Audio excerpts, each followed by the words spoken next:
আসসালামু আলাইকুম। শুরুতেই জানিয়ে দিব এখনকার গুরুত্বপূর্ণ সংবাদ শিরোনাম। যুদ্ধে যে 5 মুসলিম দেশ গোপনে ইসরায়েলের পাশে ছিল। হামাসের শক্তি ক্ষয় করতে পারেনি ইসরায়েল। ট্রাম্পের সঙ্গে আলোচনা ফলপ্রসূ হয়েছে, বললেন জেলেনস্কি। আড়াল ভেঙে জনসম্মুখে খামেনি, সিংহ স্লোগানে মুখর তেহরান। ফিলিস্তিন দখলের বিপর্যয় কি ইউরোপে পুনরাবৃত্তি হবে? ন্যাটো সম্মিলিত গোলাবারুদের চেয়ে কয়েক গুণ বেশি উৎপাদন করে রাশিয়া, রুট। ফের ইয়েমেনি ক্ষেপণাস্ত্র হামলায় বন্ধ ইসরায়েলি বিমানবন্দর। বাদ দিয়ে পাকিস্তানের পানি আটকে উল্টো বিপদে ভারত, চীনের হুঁশিয়ারি। শুনছিলেন সংবাদ শিরোনাম, এবার বিস্তারিত। তবে তার আগে অনুরোধ থাকবে ভিডিওতে একটি লাইক দিন এবং কোথায় থেকে আমাদের ভিডিওটি দেখছেন কমেন্টে জানিয়ে দিন। যুদ্ধে যে 5 মুসলিম দেশ গোপনে ইসরায়েলের পাশে ছিল। ইরান ইসরায়েল যুদ্ধের সময় গোপনে ইসরায়েলকে সহযোগিতা করেছে অন্তত 5টি মুসলিম দেশ। প্রকাশ্যে ইসরায়েলের হামলার নিন্দা জানালেও পর্দার আড়ালে তারা বিভিন্নভাবে ইসরায়েলের স্বার্থ রক্ষা করেছে। এসব তথ্য উঠে এসেছে ইসরায়েলি পত্রিকা ইসরায়েল হাইওয়ের এক অনুসন্ধানী প্রতিবেদনে। প্রতিবেদনে বলা হয়, সৌদি আরব ইসরায়েলের স্বার্থ রক্ষায় বিশেষ ভূমিকা রেখেছে। দেশটি জর্ডান ও ইরাকের আকাশসীমায় হেলিকপ্টার পাঠায়, যার মাধ্যমে ইরান থেকে ছোড়া বিস্ফোরক বোঝাই ড্রোন ধ্বংস করা হয়েছে। যদি এই পদক্ষেপকে আঞ্চলিক আকাশসীমার নিরাপত্তা রক্ষার অংশ হিসেবে দেখানো হয়েছে, কিন্তু প্রকৃতপক্ষে এটি ছিল ইসরায়েলি বিমান প্রতিরক্ষার সহায়ক কৌশল। ইসরায়েলের সহযোগিতায় থাকা বাকি মুসলিম দেশগুলো হলো আফগানিস্তান, জর্ডান, আজারবাইজান ও ইরাক। ইরান সরাসরি জর্ডান ও ইরাককে অভিযুক্ত করেছে। তাদের দাবি, ইরান থেকে ছোড়া ক্ষেপণাস্ত্র ও ড্রোন মাঝপথেই এই দুই দেশের সহায়তায় প্রতিহত করা হয়েছে। যুদ্ধ শেষে ইরান শুরু করেছে ইসরায়েলি গুপ্তচর চিহ্নিত করতে বড় আকারের অভিযান। জাতিসংঘের বিশেষ প্রতিনিধি রিচার্ড বেনেট অভিযোগ করেছেন, ইসরায়েলের গুপ্তচর সন্দেহে ইরানে আফগান অভিবাসীদের গণগ্রেপ্তার করা হচ্ছে।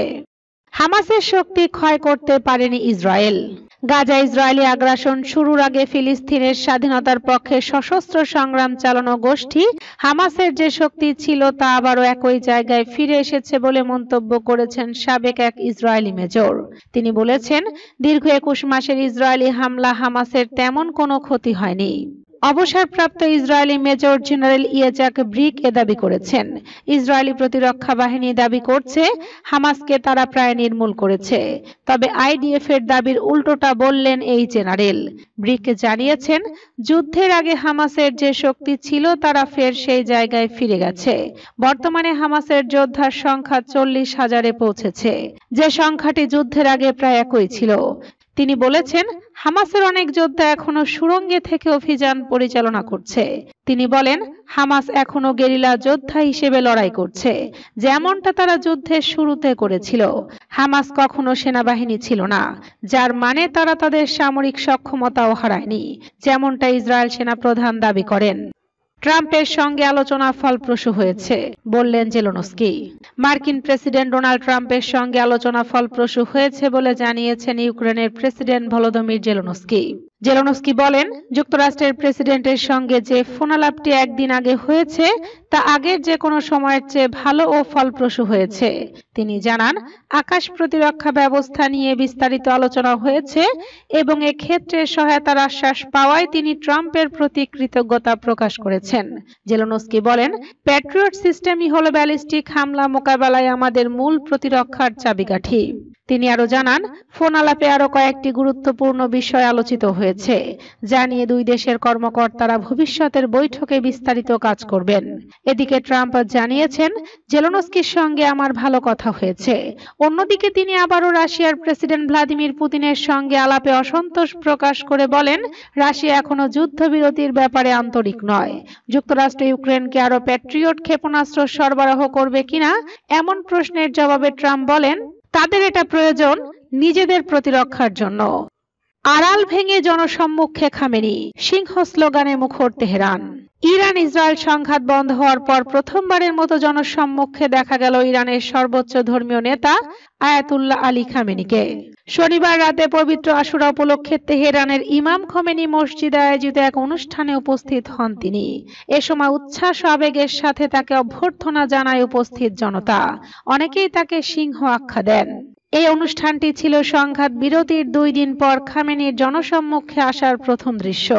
এর আগে ইরানের বিভিন্ন সংবাদ মাধ্যমে তার একটি ভিডিও বার্তা প্রচার করা হয়, তবে তাকে সরাসরি জনসম্মুখে দেখা যায়নি। দীর্ঘদিন ধরে তিনি ছিলেন লোকচক্ষুর আড়ালে এবং সংঘাতের সময় ইসরায়েলি হামলায় নিহত সামরিক কমান্ডার ও পরমাণু বিজ্ঞানীদের জানাজায়ও তিনি উপস্থিত ছিলেন না। যদিও ইরানের শীর্ষ রাজনৈতিক ব্যক্তিত্বরা এতে অংশ নেন, কিন্তু খামেনি তখন জনসম্মুখে আসেননি। এদিকে আশুরা উপলক্ষে অনুষ্ঠিত ওই আয়োজনে ইরানের রাষ্ট্রীয় টেলিভিশনে খামেনির উপস্থিতির ভিডিও প্রচার করা হয়।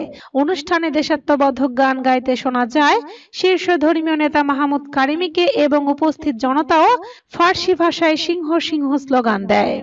ফিলিস্তিন দখলের বিপর্যয় কি ইউরোপে পুনরাবৃত্তি হবে? সাইপ্রাসে ইহুদিবাদী অভিবাসনের নজিরবিহীন ঢল এবং সম্পদশালী ইসরায়েলিদের মাধ্যমে ওই দেশে ঘরবাড়ি কেনার পরিমাণ বৃদ্ধি পাওয়ায় সাইপ্রিয়দের মধ্যে ক্ষোভ ও উদ্বেগের সৃষ্টি করেছে। ইসরায়েলি সম্পদশালীরা প্রচুর পরিমাণে অ্যাপার্টমেন্ট কেনায় সাইপ্রাসের জনগণের মধ্যে ইসরায়েল বিরোধী ক্ষোভ ও ঘৃণা বহুগুণে বেড়েছে। সাইপ্রাসের মাটিতে আধিপত্য বিস্তারের জন্য ইসরায়েলি ইহুদিবাদীদের পরিকল্পনা সম্পর্কে এরই মধ্যে আতঙ্ক তৈরি হয়েছে। এ বিষয়টি সাইপ্রাসের রাজনীতি এবং মিডিয়ার প্রধান আলোচনার বিষয় হয়ে উঠেছে। ব্যাপক হারে ইসরায়েলিদের সাইপ্রাসে আগমন নিয়ে বিতর্ক তখনই জোরদার হয়েছে যখন সাইপ্রাসের দ্বিতীয় বৃহত্তম দল বামপন্থী আকেল পার্টির সম্মেলনে দলের মহাসচিব স্টেফানো তীব্র ইহুদি বিরোধী বক্তব্য দিয়েছিলেন এবং সতর্ক করেছিলেন যে সাইপ্রাসে গুরুত্বপূর্ণ অবকাঠামোর কাছাকাছি কৌশলগত এলাকায় ইহুদিবাদীদের জমি ও ঘরবাড়ি ক্রয় সে দেশের সার্বভৌমত্বের জন্য গুরুতর হুমকি। স্টেফানো বলেছেন, ফিলিস্তিনে যা ঘটেছে ঠিক একইভাবে তা সাইপ্রাসেও ঘটতে পারে, কারণ ফিলিস্তিনেও ইহুদিবাদীরা ধীরে ধীরে জমি ক্রয় করে সেখানে তাদের আবাস গড়ে তুলেছিল।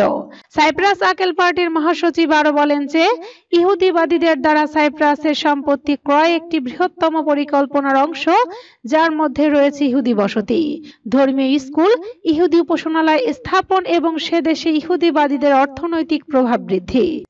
ন্যাটোর সম্মিলিত গোলাবারুদের চেয়ে কয়েক গুণ বেশি উৎপাদন করে রাশিয়া। রুট ন্যাটো মহাসচিব মার্ক রুট বলেছেন, সমস্ত ন্যাটো সদস্য রাষ্ট্রে এক বছরের যে পরিমাণ গোলাবারুদ তৈরি হয়েছে, রাশিয়া 3 মাসে তার চেয়ে কয়েক গুণ বেশি গোলাবারুদ তৈরি করে। তিনি বলেন, আমাদের সামনে এক বিরাট ভূ রাজনৈতিক চ্যালেঞ্জ, আর তা হলো প্রথমত রাশিয়া, যে দ্রুত গতিতে নিজেদের পুনর্গঠন করছে এবং সাম্প্রতিক ইতিহাসে এর তুলনা নেই। তারা এখন 3 মাসে 3 গুণ বেশি গোলাবারুদ উৎপাদন করছে পুরো ন্যাটো যা 1 বছরে করে। রুট দাবি করেন, হেগে ন্যাটো জোটের নেতাদের শীর্ষ সম্মেলনে 2035 সালের মধ্যে প্রতিরক্ষা ব্যয় জিডিপির 5% উন্নীত করার যে চুক্তি হয়েছিল তা রাশিয়া সহ ন্যাটো দেশগুলোর নিরাপত্তা নিশ্চিত করার জন্য প্রয়োজনীয়। তিনি বলেন, হ্যাঁ, এটি একটি বিশাল পরিমাণ ব্যয়, কিন্তু যদি আমরা তা না করি তাহলে আমাদের রাশিয়ান ভাষা শিখতে হবে। ফের ইয়েমেনি ক্ষেপণাস্ত্র হামলায় বন্ধ ইসরায়েলি বিমানবন্দর। দখলকৃত ফিলিস্তিনি ভূখণ্ডের স্থানীয় গণমাধ্যমে রোববার এক নতুন ক্ষেপণাস্ত্র হামলার খবর প্রকাশিত হয়েছে। মিসাইলটি ইয়েমেন থেকে নিক্ষেপ করা হয়েছে বলে জানানো হয় এবং এর ফলে বেশ কয়েকটি অঞ্চলে সতর্কতার সাইরেন বাজানো হয়। রোববার সকালে ইয়েমেনি ভূখণ্ড থেকে ইসরায়েল অধিকৃত অঞ্চলের দিকে একটি ক্ষেপণাস্ত্র ছোড়া হয়, যার ফলে মধ্যাঞ্চল সহ পশ্চিম তীরের বিভিন্ন এলাকায় সাইরেন বেজে ওঠে। ইয়েমেন থেকে ক্ষেপণাস্ত্র ছোড়ার পর তেল আবিবের বেন গুরিয়ন আন্তর্জাতিক বিমানবন্দরে সাময়িকভাবে সব ফ্লাইট স্থগিত রাখা হয়। ক্ষেপণাস্ত্র হামলার ফলে দখলকৃত কুদ শহরের কাছাকাছি বেইত শেমেশ শহরের আশপাশে আগুন ধরে যায়। বাদ দিয়ে পাকিস্তানের পানি আটকে উল্টো বিপদে ভারত, চীনের হুঁশিয়ারি। পাকিস্তানকে নদীর পানি থেকে বঞ্চিত করতে গিয়ে উল্টো নিজেদের ঘাড়েই যেন বিপদ ডেকে এনেছে ভারত। সীমান্তবর্তী হিমাচল প্রদেশে ভয়াবহ বন্যায় এখন পর্যন্ত 43 জনের মৃত্যু হয়েছে, নিখোঁজ অন্তত 37 জন। সবচেয়ে ক্ষতিগ্রস্ত মান্ডি জেলাতেই মারা গেছে 14 জন। সরকারি হিসেবে ক্ষতির পরিমাণ প্রায় 400 কোটি রুপি। বসতবাড়ি ধ্বংস হয়েছে 150টিরও বেশি। রাজ্য জুড়ে 7 জুলাই পর্যন্ত রেড অ্যালার্ট জারি রেখেছে কর্তৃপক্ষ। ভারত সরকার বলছে পাহাড়ি ঢল অতিবৃষ্টি এ বিপর্যয়ের মূল কারণ, তবে ভিন্ন মত পোষণ করছেন বিশ্লেষকরা। তারা বলছেন পাকিস্তানের উপর পানির চাপ তৈরি করতে সিন্ধু চুক্তি লঙ্ঘন করে চেনাব নদীর প্রবাহ আটকে দেয় ভারত, কিন্তু সেই কৌশল এখন উল্টো বুমেরাং হয়ে ফিরে এসেছে। আর চীন এরই মধ্যে হুঁশিয়ার দিয়ে বলেছে পানির রাজনীতি করলে বিপদটা ভারতেরই বেশি হবে।